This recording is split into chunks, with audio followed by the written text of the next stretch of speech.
Bonjour et bienvenue, voici notre tour d'horizon économique, géopolitique, énergétique et boursier. Nous sommes le jeudi 20 novembre et pour comprendre comment tourne une planète finance qui respire un peu mieux depuis la publication des trimestriels de Nvidia, c'est sur l'inforruptible et nulle part ailleurs.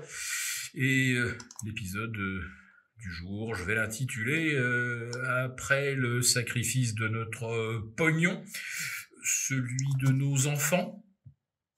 Bon, avant de parler de ces déclarations martiales du chef d'état-major de l'armée de l'air lors de la réunion des maires de France, on va commencer bien sûr par parler un petit peu de l'effet Nvidia qui, sans surprise, a annoncé des résultats qui ont battu toutes les attentes. Le bénéfice, 1,30 $ au lieu d'un 25 estimé. Le chiffre d'affaires supérieur à 50 milliards.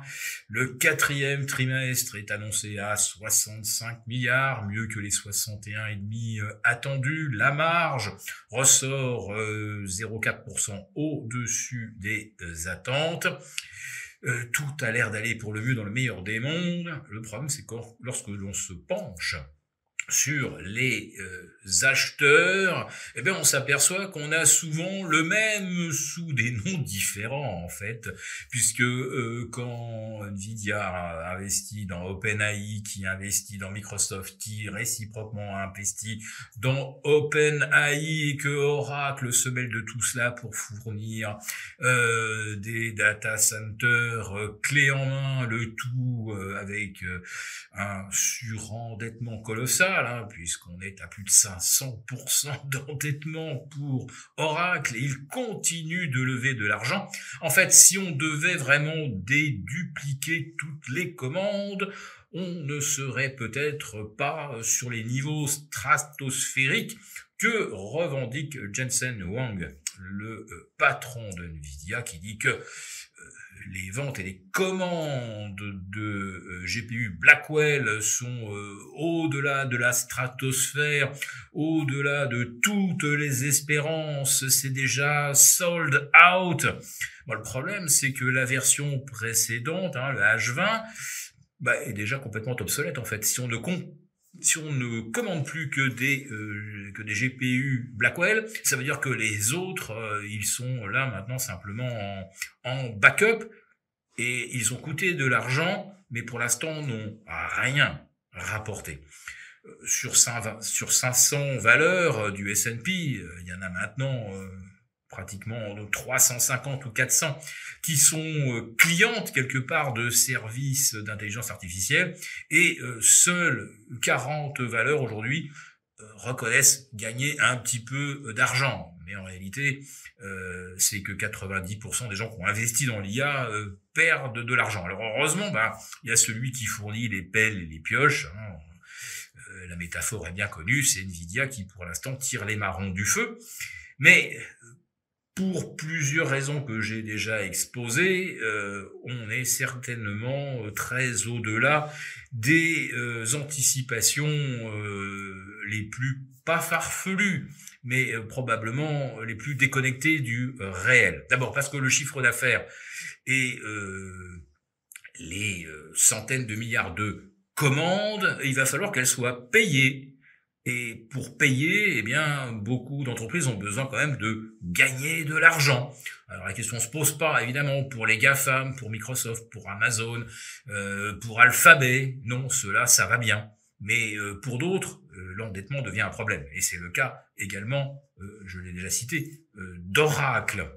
Et puis il y a cette question énergétique. Si vraiment Nvidia livre bien tous les GPU commandés d'ici 2027, je parle bien du Blackwell, si tout est installé, il va falloir aller chercher des gigawatts qui n'existent pas et qui n'existeront pas, ou alors si on les veut, comme je l'ai déjà dit, il va falloir par ailleurs rationner d'autres consommateurs d'énergie. On va demander aux constructeurs automobiles de ne plus faire les 3-8, on va demander aux villes américaines de tout éteindre la nuit, de ne plus mettre la clim à fond l'été. Il n'y a pas d'autre solution, hein.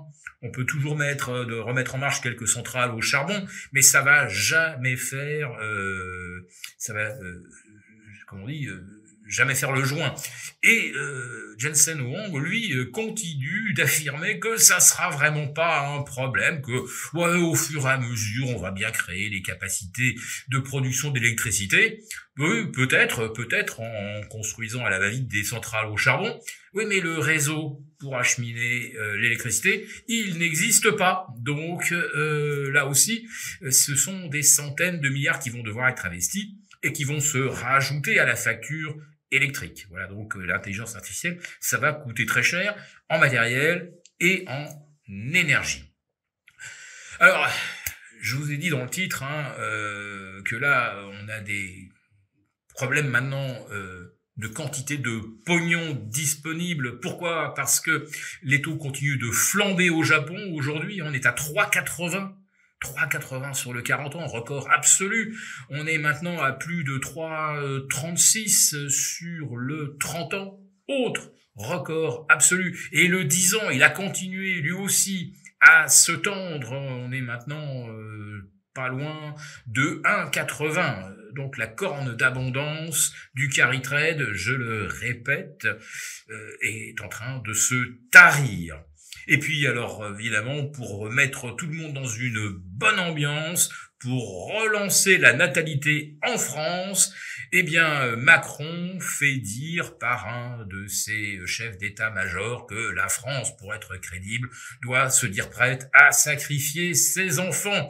Alors déjà que vous avez plus tellement envie de faire plein d'enfants pour leur coller 70 doses de vaccin entre leur naissance et leurs 6 premiers mois, et ensuite il faut rajouter du Covid, et ensuite du vaccin contre la grippe à partir de 65 ans, il y a un moment où on se dit, est-ce que c'est vraiment le monde dans lequel j'ai envie que grandissent mes enfants?